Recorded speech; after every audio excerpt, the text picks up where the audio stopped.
Alhamdulillahi Rabbil Alamin wa ashhadu an la ilaha illallah wahdahu la sharika la waliyus salihin wa ashhadu anna sayyidana wa nabiyyana Muhammadan abdullahi wa rasuluhu as-sadiqul amin. Allahumma salli wa sallim wa barik ala sayyidina Muhammad wa ala alihi wa sahbihi wa man tabi'ahum bi ihsanin ila yaumiddin. Subhanaka la ilma lana illa ma 'allamtana innaka antal alimul hakim. Maha suci Allah, kami tidak mempunyai ilmu apa-apa, hanya saja apa yang diberikan oleh Allah Subhanahu wa taala.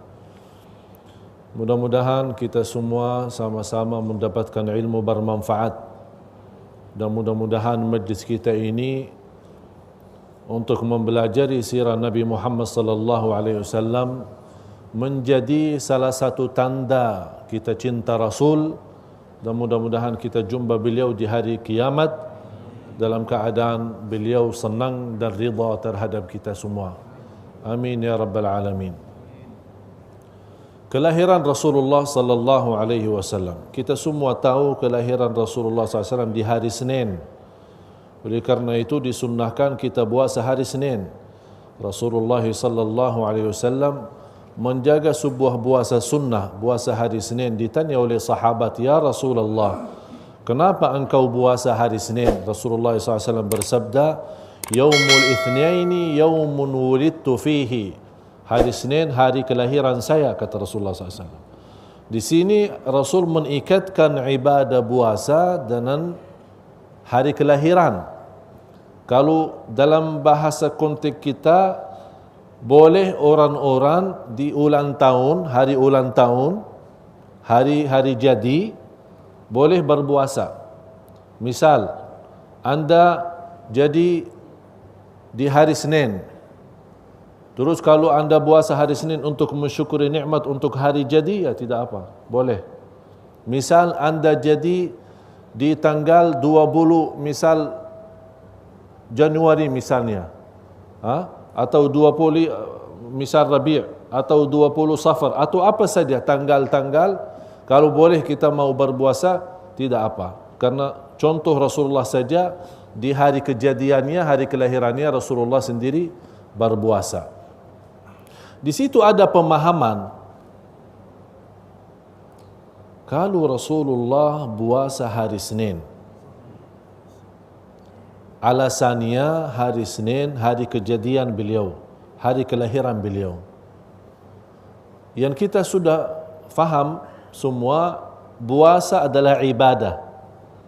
Kalau memang ibadah dibolehkan terkait dengan hari jadi dan hari kelahiran, apalagi yang di bawah ibadah puasa adalah maulud. Faham? Ini ada pemahaman dari sebagian ulama yang memahami dengan hadis ini yang sahih, kalau Rasulullah mengikatkan hari kejadiannya, hari kelahirannya dengan puasa, padahal ibadah puasa itu adalah ibadah, atau amal puasa adalah ibadah, apalagi kalau maulud. Dan pertemuan yang sudah lalu kita sudah bahas, maulud itu dasarnya dan intinya dan hikmahnya memang tidak ada perintah Quran dan hadis, tapi banyak tanda-tanda mengajak umat ini, apalagi di masa ini yang cukup umat Islam khususnya menjauh diri dari sirah Rasul, menjauh diri dari Islam, menjauh diri dari akhlak. Itu yang diperlukan kita kembali.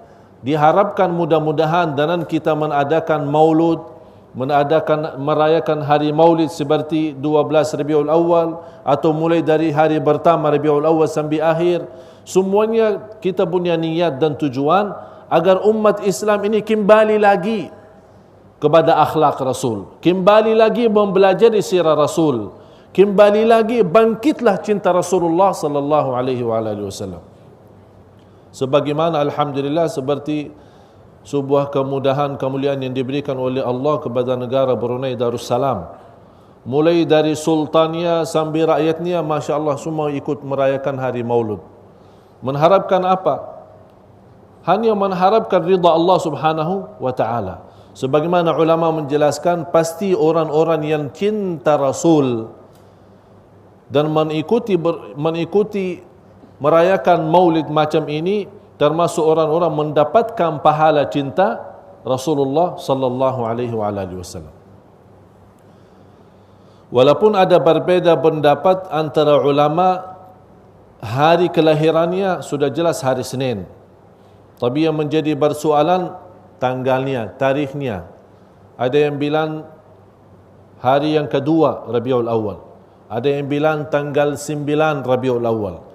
Ada sebagian ulama berkata 12 Rabiul Awal. Jadi sebagian banyak ulama berkata 12 Rabiul Awal. Misal saya kasih gambaran contoh. Kalau ulama 100%, ya, faham? Ulama 100%. 20% berkata 2 Rabiul Awal. 20% lagi berkata 9 Rabiul Awal. Tinggal berapa? 60% berkata 12 Rabiul Awal. Artinya sebagian banyak dari ulama berkata 12 Rabiul Awal lebih dekat dan akrab untuk menentukan kelahiran Rasulullah sallallahu alaihi wasallam. Tapi menurut saya tidak perlu dipersoalkan. Mau 2 Rabiul Awal, mau 9 Rabiul Awal, mau 12 Rabiul Awal, bagi kita orang cinta Rasul, menurut saya seharusnya setiap hari ada maulud. Jangan kita hanya mau mengenal Rasul, mau tahu sirah Rasul, mau cinta Rasul pas hari maulud. Begitu habis bulan Rabiul Awal sudah tidak ada maulud lagi. Jangan seperti ini.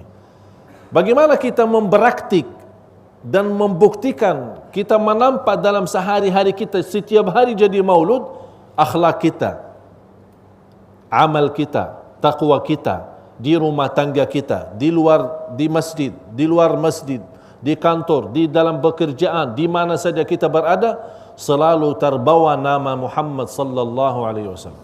Dari sisi akhlak dan segala aktivitas kita selalu terbawa. Itulah membuktikan macam orang seperti ini tak perlu bikin maulid, karena setiap hari dia maulud. Rasulullah sallallahu alaihi wasallam yang sering orang-orang yang bertanya tentang nama Rasulullah, yang saya selalu mengajar harus kita orang-orang paling tidak mengetahui sampai kaki yang ketujuh. Sekarang kalau saya bertanya nama Rasulullah SAW, ya balik Muhammad ibn Abdullah ibn Abdul Muttalib, sudah sampai sini saja. Saya tidak tahu habis itu. Ya, Muhammad ibn Abdullah, bapaknya kan Abdullah ibn Abdul Muttalib, ibn Hashim, ibn Abdi Manaf, ibn Qusay, ibn Kilab, ibn Murrah, ibn Ka'ab, ibn Lu'ay, ibn Ghalib, ibn Fihir, ibn Malik, ibn Nadar, ibn Mudrika, ibn Nizar, ibn Mudar, ibn Ilyas, ibn Ma'ad, ibn Adnan. 22 dari nama Rasul sampai ibn Adnan. Ibn Adnan ini keturunan daripada Nabi Ismail. Sudah disepakati oleh ulama, ada ijma' oleh ulama dari nama Nabi Muhammad sampai Adnan, betul, jelas, sahih. Lebih daripada Adnan sampai ke Nabi Adam, ada sebuah buku, saya pernah baca sebuah buku dalam sejarah membawa nama Nabi Muhammad sampai Nabi Adam. Jadi Masya Allah, saya punya guru Masya Allah hafal sampai Nabi Adam. Kalau kita sampai orang tua saja, bapaknya saja, Muhammad ibn Abdullah, sudah cukup. Alasannya kita tidak hafal nama. Ini kan sayang sekali, Rasulullah kita yang memang tidak diajurkan hafal nama Rasul, tidak diperintahkan harus hafal, tapi paling tidak hafal sampai ketujuh kakeknya Rasulullah, Muhammad ibnu Abdullah ibnu Abdul Muttalib ibnu Hashim ibnu Abdi Manaf ibnu Qusay ibnu Kilab. Cukup sampai di sini. Kenapa sampai di sini? Pertemuan yang lalu kita sudah cerita apa yang terjadi di Makkah sebelum cerita Ashabul Fil, dan yang sebelumnya kan di antara yang memiliki kekuasaan di Makkah kan Qusay. Habis di antara Nabi Ismail dan kabilah Jurhum, habis terjadi perang antara Jurhum dan Ghatafan, kembali kekuasaannya lagi kepada Qusay. Qusay begitu meninggal dunia diserahkan kepada Hashim. Habis dari Qusay diserahkan kepada Abdi Manaf, habis Abdi Manaf diserahkan kepada Hashim, habis Hashim diserahkan kepada Abdul Muttalib, dan disitulah kembali kekuasaan Makkah kepada keluarga Rasulullah sallallahu alaihi wasallam. Jamaah sekalian, sallu ala Rasulillah. Kita kembali kepada cerita Siti Halimah. Pertemuan yang lalu, Siti Halimah sebagaimana saya sudah jelaskan, dia naik Attan. Attan sebuah unta yang sudah tua. Namanya sudah hafal ya, Attan. Tapi pas dia datang dari kampungnya menuju ke Makkah, berjalannya perlahan-lahan. Sudah tua, barangkali belum isi miniabannya. Ya, jadi perlahan-lahan lah, sudah tidak ada kekuatan, tidak ada tenaga. Sampai kawan-kawan Siti Halimah menyuruh, ayo cepat, kok lama-lama, kita sudah terlambat ini, kita mau nyampe di Makkah. Disuruh tunggu dan disuruh sabar. Tapi begitu Rasulullah SAW naik dan diambil oleh Siti Halimah, dan kemudian Rasulullah SAW dengan suami Siti Halimah, kemudian anaknya Siti Halimah Al-Harith naik kepada Attan itu, terus berjalan ramai-ramai menuju kembali pulang. Dalam perjalanannya malah Attan yang tadi yang perlahan-lahan jalanannya malah jadi duluan jalan. Sambil kawan-kawan Siti Halimah, mau kemana ini kok? Ini bukan Attan yang tadi, yang baru kita pakai datang. Ya itu memang tidak ada lagi. Oh kok bisa? Boleh cepat jadinya begini? Wah, ini sebuah kekuasaan yang diberikan oleh Allah lewat Nabi Muhammad SAW. Attan saja yang namanya binatang yang sudah tua dan tidak punya tenaga menjadi kuat. Malah disuruh kawan-kawan Siti Halimah, tunggu sebentar, sabar. Kok ini duluan keburu? Oh barangkali dapat Attan baru katanya dari Makkah. Padahal tidak dirubah, Attannya itu aja, tidak ada lagi. Tapi ya apa yang berubah? Muhammad sallallahu alaihi wasallam lagi naik di atas Attan tersebut. Begitu mereka sampai malam hari, istrinya Siti Halimah berkata kepada suaminya, sepertinya kita sejak membawa anak yatim ini, sepertinya kita mendapatkan banyak keberkahan. Attan yang lemah sudah jadi kuat, yang kering sudah terisi susu. Di kampungnya saja yang namanya kata Siti Halimah di masa itu namanya Sanatun Syahba. Sanatun Syahba artinya tahun yang paling kering. Kelaparan, kemiskinan, lama tidak hujan dan tidak ada hasil tanam-tanaman. Paling kering. Tapi begitu terbawa Nabi Muhammad SAW ke kampung itu, mulai hijau-hijauan. Berarti tumbuh alam ini mulai bersyukur kepada Allah Subhanahu Wa Taala. Sampai kawan-kawan Siti Halimah berkata sama orang-orang yang membawa kambing, bawa unta, coba lihat lokasi di mana ini Siti Halimah membawa kambingnya, kok keluar dari lokasi rumah, kering-kering kurus, terus kembali sudah gemuk terisi. Coba lihat di mana dia makan. Ini semuanya keberkahan Nabi Muhammad sallallahu alaihi wasallam. Selama 2 tahun. Coba bayangkan kalau di malam pertama saja sudah dapat banyak perubahan, apalagi 2 tahun. Habis 2 tahun kebiasaan budaya Arab, kalau sudah disusui 2 tahun dikembalikan kepada ibunya. Tapi kata Siti Halimah, saya dalam perasaan saya masih ingin ditahankan ini anak yatim, karena luar biasa berkahnya. Ya siapa yang tidak mau miskin jadi kaya? Siapa yang tidak mau? Kalau kita aja boleh saja, apalagi Siti Halimah. Begitu dia kembalikan kepada Siti Aminah, ibunya Rasul, dia menyampaikan boleh saja berbanjal lagi kontrak. Kalau boleh istilah kontrak ya, kita masih boleh pakai lagi. Ini Masya Allah luar biasa berkahnya. Tapi Siti Aminah karena kondisi dan kebudayaan di sana 2 tahun sudah selesai. Tapi Siti Halimah masih mohon terus. Mohon ini walaupun berapa bulan lagi ini Masya Allah banyak ini manfaat dan banyak guna. Akhirnya Siti Aminah diserahkan. Dapat Siti Halimah membawa Muhammad sallallahu alaihi wasallam bawa kembali kepada kampungnya. Tapi kawan-kawannya semua masing-masing diserahkan anaknya kepada keluarganya. Hanya Siti Halimah bawa lagi Muhammad sallallahu alaihi wasallam. Sambil Rasulullah sallallahu alaihi wasallam berusia 6 tahun. Ada riwayat 3 tahun. Terjadi sebuah peristiwa yang cukup dahsyat. Nabi Muhammad sallallahu alaihi wasallam bersama anaknya Siti Halimah Al-Harith. Ya, seperti anak-anak bermain di belakang rumah. Main, namanya anak kan main-main biasa. Di saat itu datangnya malaikat Jibril. Sebagaimana di hadis sahih yang diriwayatkan Imam Muslim. Ini ada operasi live, operasi langsung jadi. Langsung bertahankan Nabi Muhammad sallallahu alaihi wasallam. Cuba bayangkan kondisi anak-anak yang berkumpul bersama Nabi Muhammad sallallahu alaihi wasallam dan semuanya anak-anak di antara 3 tahun, 4 tahun, 5 tahun. Tiba-tiba ada orang berpakaian putih, tidak ditahu sama manusia bagaimana bentuknya dan gambarannya, datang memegang Nabi Muhammad, bertahankan dan ditidurkan di atas tanah dan langsung dioperasi. Terbuka dadahnya sallallahu alaihi wasallam, diambil hatinya. Semua anak-anak melihat kondisi seperti ini semua kaget dan mereka melarikan diri masing-masing pulang ke rumah. Diambil oleh malaikat Jibril hatinya Nabi Muhammad sallallahu alaihi wasallam dan dipersihi dengan air Zam-Zam yang dari surga. Terisi dengan yakin dan hikmah. Terisi.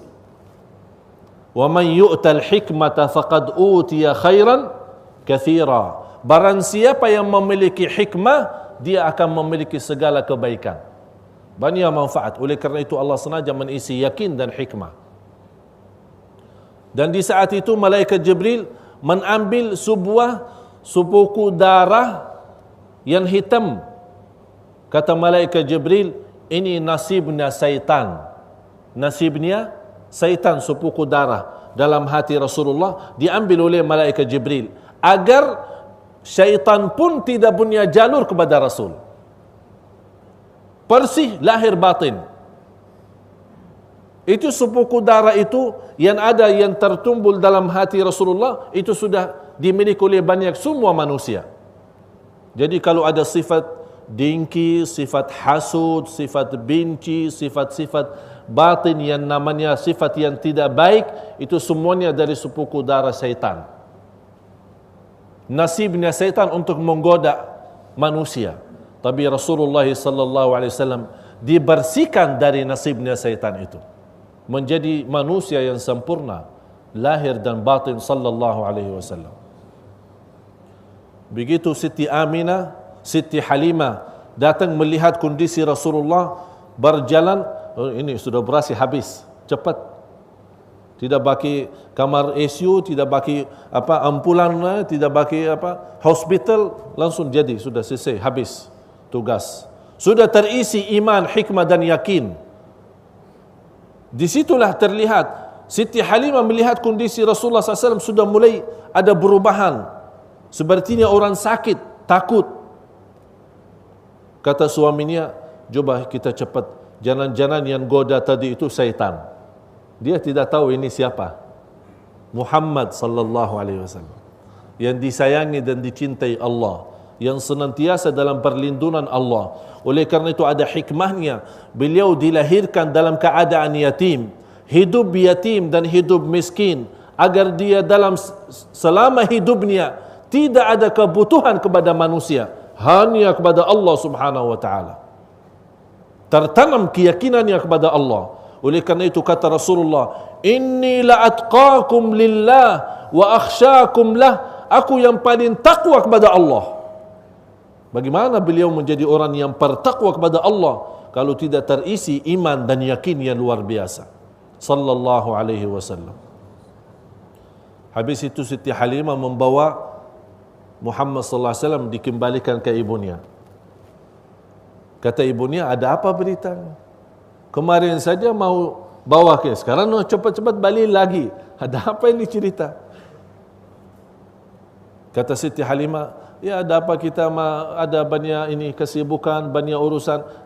Siti Halimah tidak berani menceritakan apa yang terjadi. Takut-takut mungkin besoknya anaknya jadi ada bernyakit atau ada kesakitan, nanti dia yang jadi salah. Kata Siti Aminah, jujurlah wahai Halimah, ada apa? Kemarin saja mau dikembalikan tidak senang, malah senang dibawa balik. Sekarang mau cepat-cepat balikin lagi. Ada apa? Apa yang terjadi? Jujur saja, jangan takut. Akhirnya Siti Halimah menceritakan kepada Siti Aminah apa yang terjadi. Siti Aminah berkata kepada Siti Halimah, pasti kamu memfikirkan yang terjadi itu peristiwa adalah dari syaitan. Bukan syaitan. Ini anak saya memiliki sebuah rahasia sampai sekarang saya belum tahu. Tapi saya yakin anak ini akan memiliki keagungan dan kemuliaan yang luar biasa, kata Siti Aminah. Serahkan saja dan biarkan saja saya yang urus. Akhirnya Siti Halimah pulang. Tidak lama Siti Aminah meninggal dunia, usia Rasulullah SAW 6 tahun. Habis Siti Aminah meninggal dunia, diserahkan kepada kakeknya Rasul, Abdul Muttalib. Dan kakeknya Rasul SAW paling sayang sama Rasul, walaupun namanya anak kecil. Kakeknya Rasul Abdul Muttalib punya sebuah tempat, lokasi penduduk. Ya, kalau kita istilah kita, misal kursi kerajaan atau kursi, ya pokoknya satu tempat untuk penduduk pemimpin yang sangat dihormat. Jadi tidak boleh sembarangan orang duduk di situ, hanya Abdul Muttalib.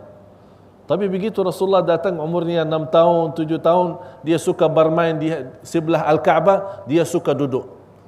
Anaknya Abdul Muttalib semua melarang, Muhammad jangan duduk di sini, sana duduk.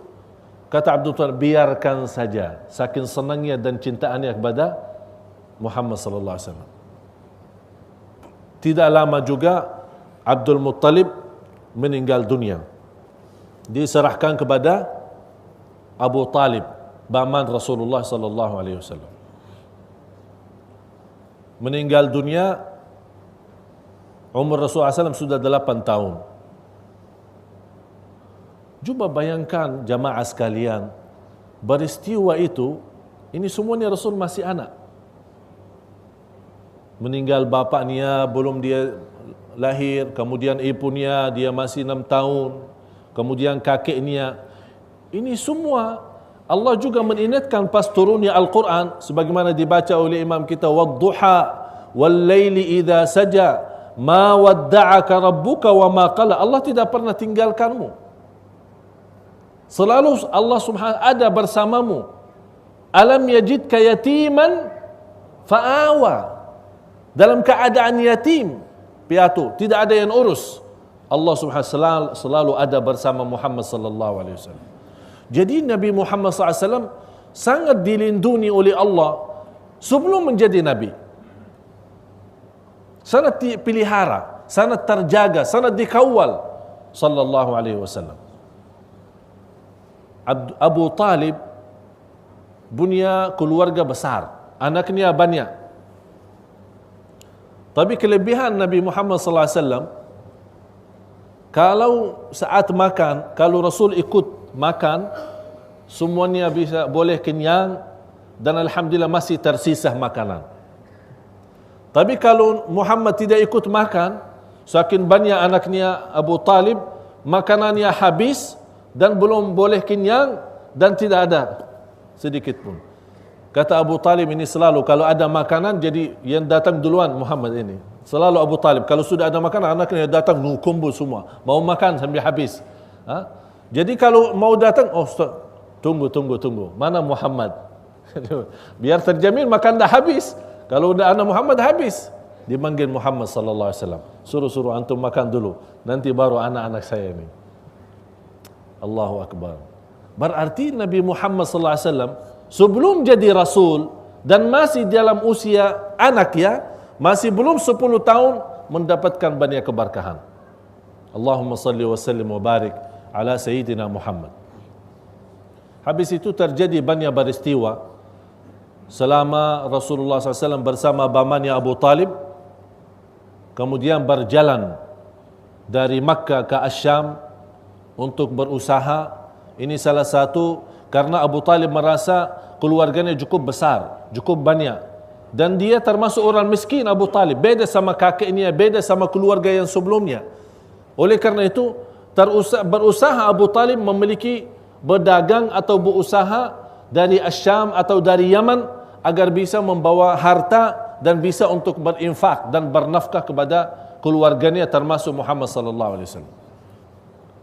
Ikut salah satu waktu, satu saat Nabi Muhammad sallallahu alaihi wasallam sudah 15 tahun ikut bersama pamannya berangkat dari Makkah ke Asyam untuk berbisnis, berdagang, berusaha. Selama dalam perjalanan, selalu di atas kepala Rasulullah sallallahu alaihi wasallam ada awan yang melindungi Rasul. Karena musim panas, apalagi di negeri Arab. Tahu ya? Kalau di negeri Arab luar biasa. Ada salah satu sunnah yang barangkali belum boleh terjadi di Brunei. Namanya salatul istisqa. Faham salatul istisqa? Salat minta hujan. Ya, karena hujan terus. Kalau Makkah Madinah itu ya kadang-kadang 2 tahun 3 tahun belum boleh hujan. Jadi sunnah istisqa dilakukan terus. Tapi kalau di negeri sudah hujan terus, mana ada salat istisqa? Tak perlu minta hujan lagi. Ya, karena setiap hari. Malah kadang-kadang ada orang salat menolak hujan. Ya Allah, sudah habis ini, banjir ini, banyak hujan ini. Dan ini salah satu. Tapi yang saya bangga di negara Brunei, saya melihat ada sebuah sunnah. Barangkali anda belum memperhatikan, tapi ini sunnah Rasulullah, dan saya sudah berkeliling beberapa negara, termasuk di Makkah dan Madinah, tidak membuat sunnah itu. Adalah mengucapkan amin sesudah imam. Rasulullah menjelaskan di hadis yang diriwayatkan Imam Muslim, "Idza ammana al-imamu fa aminu." Kalau amin ucapkan, imam ucapkan amin, baru makmum ikut amin. Ini sebuah sunnah yang saya lihat saja yang dilaksanakan dan diamalkan hanya di negara Brunei Darussalam. Di Makkah Madinah, imamnya waladdallin, belum waladdallin selesai sempurna sudah amin duluan. Sepertinya kubur mau masuk surga.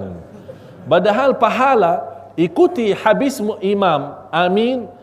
Barang siapa, kata Rasulullah, yang aminnya sesuai amin malaika, diampuni oleh Allah dosa lalu.